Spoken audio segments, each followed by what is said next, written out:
இன்னைக்கு நம்ம வீடியோவில் ஆந்திரா கார சட்னி எப்படி பண்ணுறதுன்னு பார்க்கலாம். இந்த சைஸ் மிளகாவா ஒரு 20 மிளகா ஹாட் வாட்டர் ஊற்றி ஊற வச்சு எடுத்திருக்கேன்.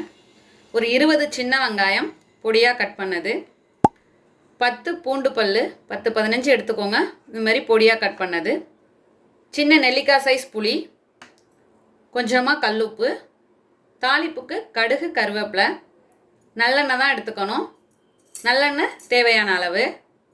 இப்போ எப்படி செய்யலான்னு பார்க்கலாம். ஒரு மிக்ஸி ஜார் எடுத்துக்கிறேன். இதில் நம்ம ஊற வச்ச வரமிளகாவை சேர்த்துடலாம்.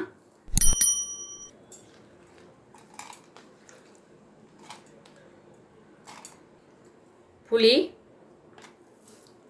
உப்பு. இப்போ இதில் கொஞ்சமாக தண்ணி சேர்த்துக்கலாம். நம்ம ஊற வச்ச தண்ணியே கொஞ்சமாக சேர்த்துக்கிறேன். இதை நல்லா பேஸ்ட்டாக அரைச்சி எடுத்துகிட்டு வந்துடுவோம். இப்போ பாருங்கள், நல்லா ஸ்மூத்தாக அரைச்சி எடுத்துகிட்டு வந்துட்டேன்.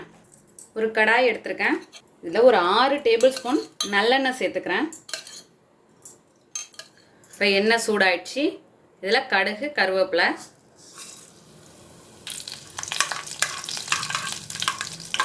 இப்போ கடுகு வெடித்ததும் பூண்டு நல்லா பொடியாக கட் பண்ணிக்கோங்க.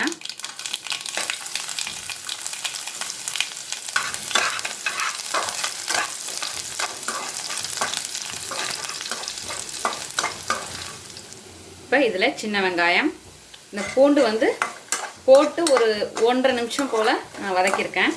கொஞ்சம் இந்த அளவுக்கு வதங்கியிருக்கணும். இந்த ஸ்டேஜில் நம்ம வெங்காயம் சேர்க்கலாம்.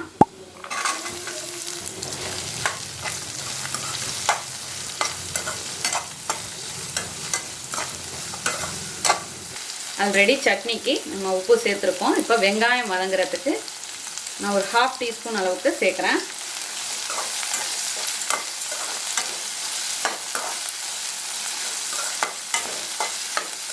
கருகிடாமல் இந்த கோல்டன் கலர் வர வரைக்கும் நல்லா வதக்கிக்கலாம். இப்போ பாருங்கள், நல்லா வெங்காயம் பூண்டு வதங்கிடுச்சு. இந்த அளவுக்கு வதங்கியிருக்கணும். அந்த வெங்காயம் வதங்குறப்பயே நமக்கு வெங்காயம் வதங்கி சாஃப்ட் ஆகிற மாதிரி தெரியும். அந்த அளவுக்கு வதக்கணும். பூண்டெல்லாம் வதங்கி கோல்டன் கலரில் வந்துடுச்சு.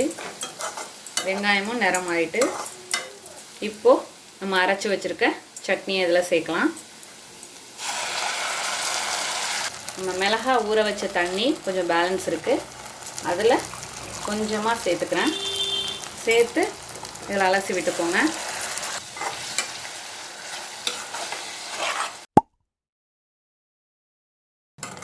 வேறு எந்த தண்ணியும் நான் சேர்க்கலை, அந்த மிளகா ஊற வச்சது மட்டும்தான். அதுவும் ஹாட் வாட்டராக இருக்கிறதுனால கலந்துருக்கேன். இந்த ஸ்டேஜில் உப்பு கரெக்டாக இருக்கான்னு செக் பண்ணிக்கோங்க. பத்தலைன்னா கொஞ்சம் சால்ட் ஆட் பண்ணிக்கலாம். இப்போது தண்ணியெல்லாம் வற்றி வருது. இந்த ஸ்டேஜில் ஒரு 3 டேபிள் ஸ்பூன் நல்லெண்ணெய் சேர்த்துக்கிறேன். நல்லெண்ணெய் சேர்த்து கலந்து விட்டுக்கோங்க. இப்போ ஃப்ளேம் கொஞ்சம் கம்மியிலே விட்டுட்டோம்.